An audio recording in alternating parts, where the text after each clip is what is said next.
Hej, det der er mit svar på den mundtlige aflevering til modul 6. Og det her, det er en animation, som viser parallaxemetoden. Og det her, hvor man finder afstanden fra jorden og til en stjerne. Og det vi kan se, det er, at vi her har jorden, her har vi solen, og her har vi en nærstjerne, og her har vi sådan nogle fjerne stjerner.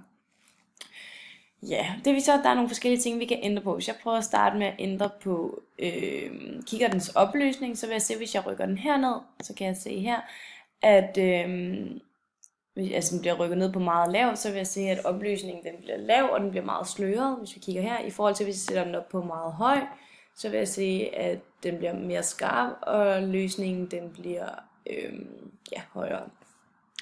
Så kan vi også ændre på den her. Det kan vi se her, det er afstanden mellem jorden og solen, og det er vist i astronomiske enheder. Når vi flytter på den her knap, så ændres parallaxen. Og det gør den, fordi at vi jo her, der har vi en retvinklet trekant, hvor den her vinkel er retvinklet, i forhold til solen, jorden og den her stjerne her. Og vi ved, at vinkelsummen i en trekant, den er 180 grader. Og ved at gøre afstanden mellem jorden og solen mindre, for eksempel her, det vi så kan se, det er, at den vinkel, som er her, den bliver den bliver større og større, jo mindre jeg laver den afstand mellem solen og jorden. Og der bliver den her vinkel så mindre og mindre. Og modsat, hvis jeg gør den afstand større, så bliver den her vinkel, den bliver mindre, og parallaxevinklen, eller hvad man siger, parallaxen, den bliver større. Ja. Og det giver jo god mening, for hvis den ene vinkel, den bliver større, så skal den anden jo blive mindre, for at vi stadig har 180 grader som vinkelsum i en retvinklet trekant. Ja. Det vi så også kan ændre på, det er så afstanden mellem stjernen og solen. Det kan vi se her. Og der kan vi se, at jo længere afstand, som der er her, der er også så lang afstand, 7 astronomiske enheder, jo længere afstand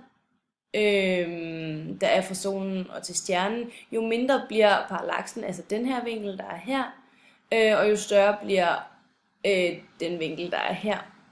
Hvor hvis jeg ændrer på afstanden, så bliver parallaxen, den bliver større, og den her vinkel, den bliver mindre. Ja. Hvis jeg nu så indstiller afstanden til, solen og jorden, afstanden her, der ved vi jo, den hedder 1 astronomisk enhed. Så hvis jeg lige indstiller den rigtigt, så den er 1 astronomisk enhed.